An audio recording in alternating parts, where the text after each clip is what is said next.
अल्लाह की इबादत क्या है? कुरान और सुन्नत की पैरवी अल्लाह की इबादत है। और कुरान और सुन्नत की पैरवी क्या है?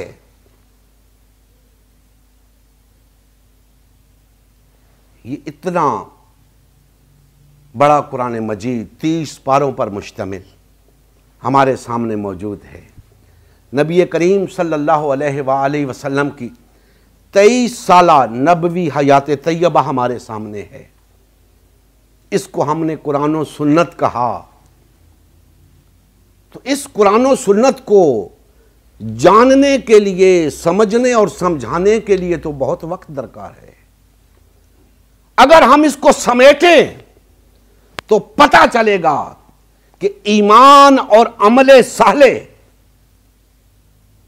वो चीज है जिसे हम कुरान और सुन्नत का निचोड़ कह सकते हैं।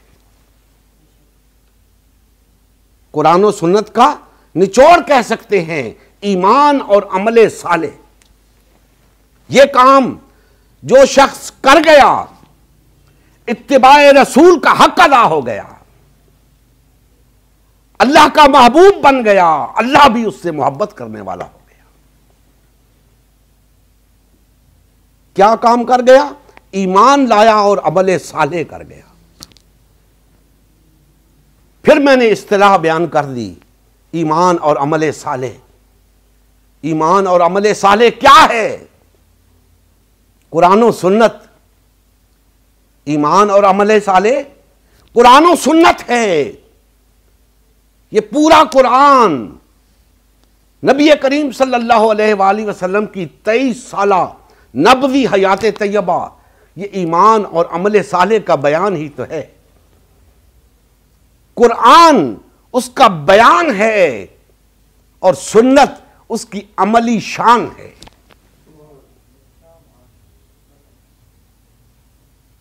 कुरान और सुन्नत ईमान और अमले साले का बयान है, फिक्री और अमली। और दोस्तान मोहतरम, अगर फिर भी हम कहें कि जी ये फिर इतनी बड़ी किताब, इतने मज़ामीन से भरी हुई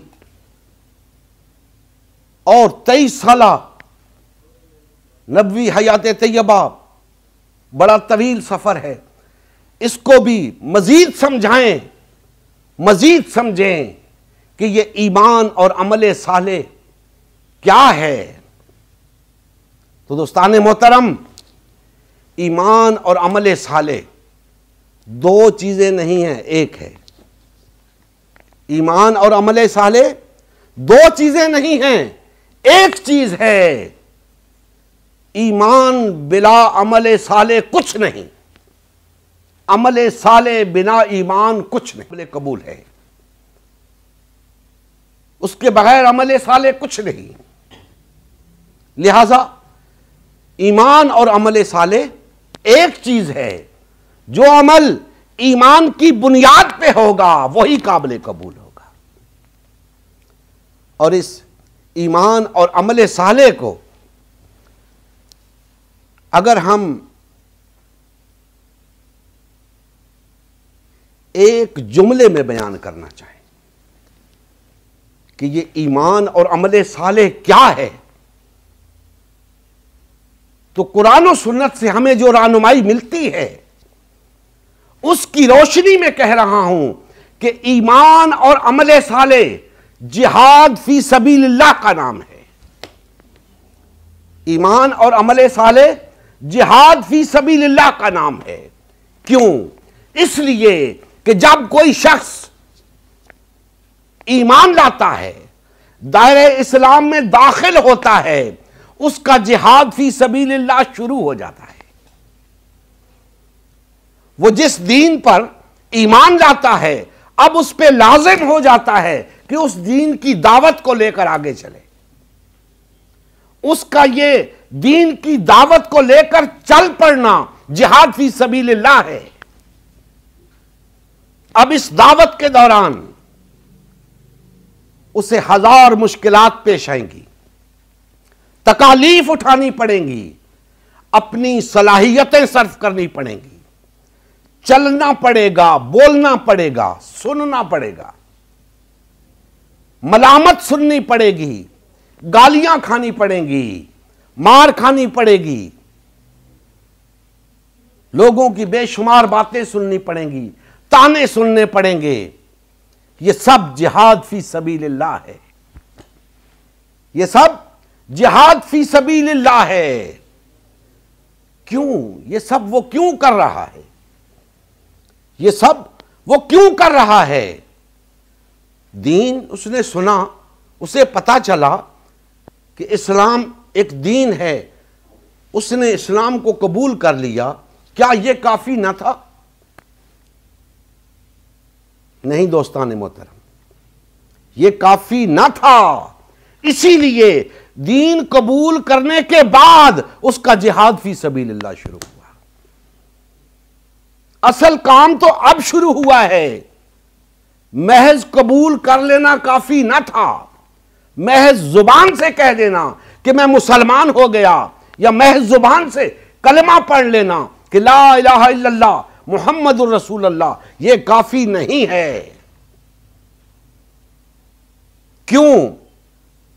इसके तकाजे तो इसको पढ़ने के बाद शुरू होते हैं, और इसके तकाजे जो हैं उन तमाम को अगर एक जुमले में बयान किया जाए तो वो जिहाद फी सबीलिल्लाह है।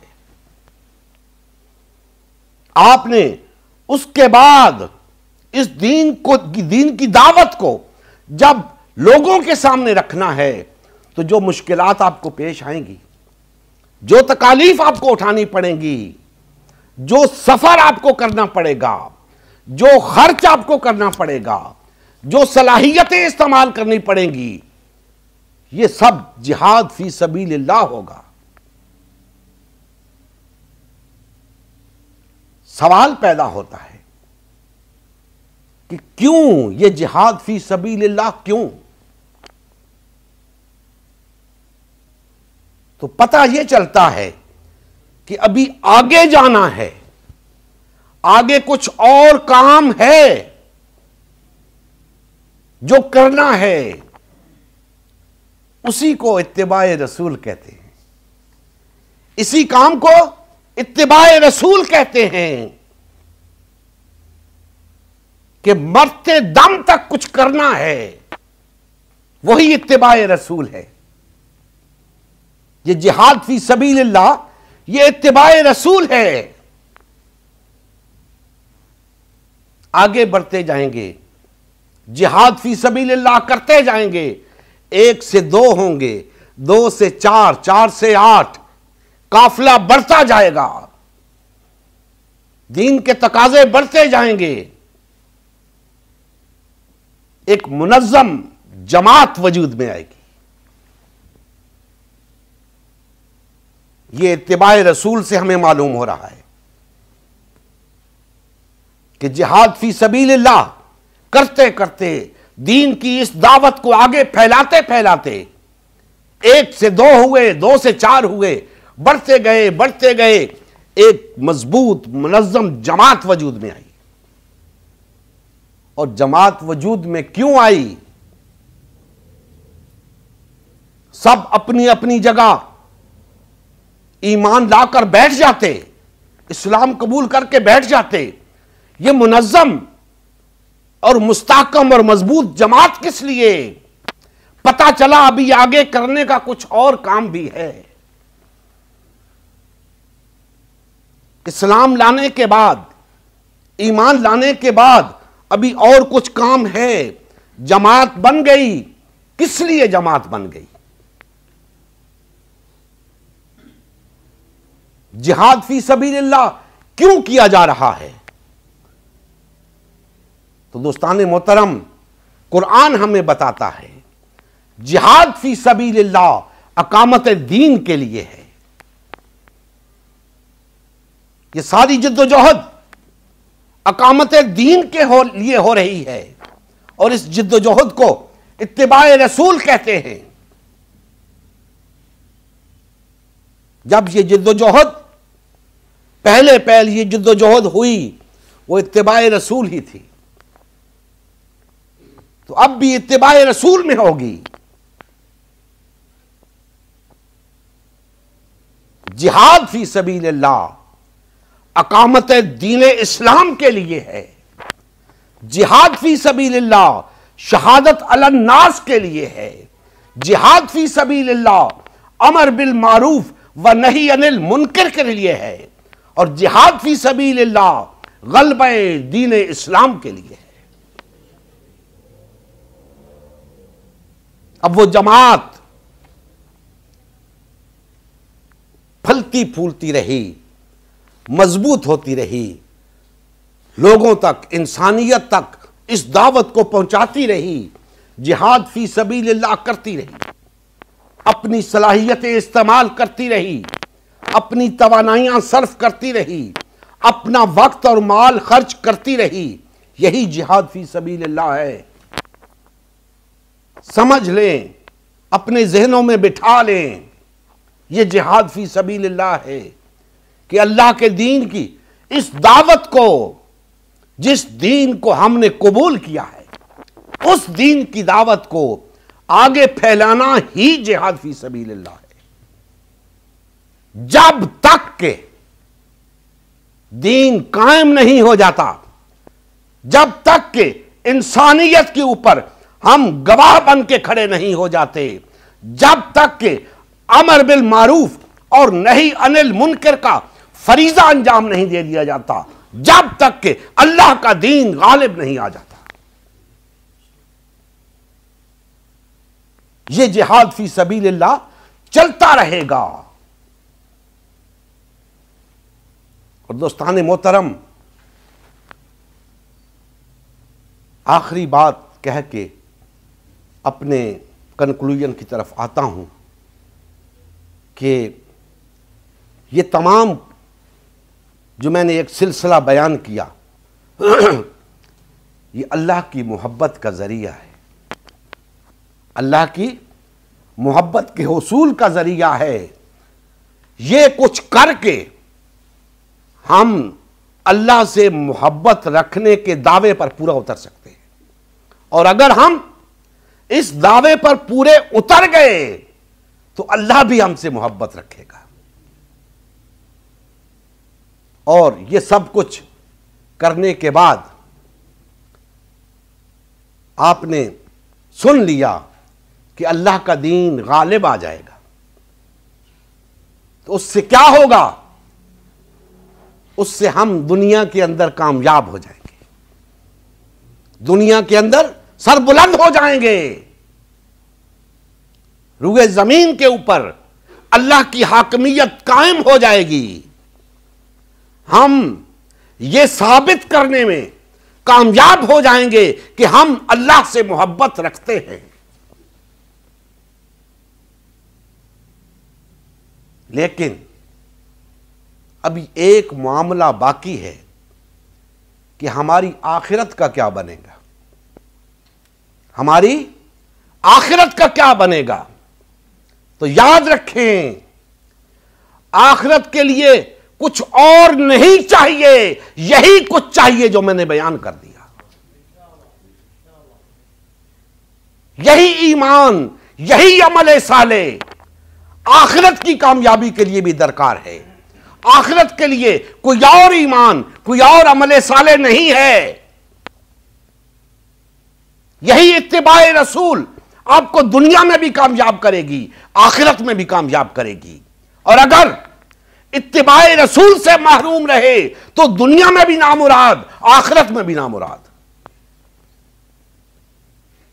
जो लोग अल्लाह से मोहब्बत करने के दावे पर पूरे उतर जाएं, उनकी दुनिया और आखिरत संवर जाती है। उन्हें आखिरत में कोई खौफ नहीं होगा, कोई हुज़्न नहीं होगा। दुनिया में उनकी कामयाबी इस बात की तस्दीक होगी कि यही वो लोग हैं जिनके लिए अल्लाह ने जन्नत तैयार की है। और दुनिया में माकूमी और गुलामी की जिंदगी बसर करने वाले, याद रखें, आखिरत में उनका कुछ हिस्सा नहीं। अगर दुनिया में तुम गुलामी और महकूमी की जिंदगी बसर करने पे राजी हो तो आखिरत में तुम्हारा कोई हिस्सा नहीं। सुबह शाम नमाजें पढ़ो, सारा महीना रोजे रखो, हर रोज हज करो, कुछ नहीं होगा जब तक जिहाद फी सबीलिल्लाह नहीं करोगे।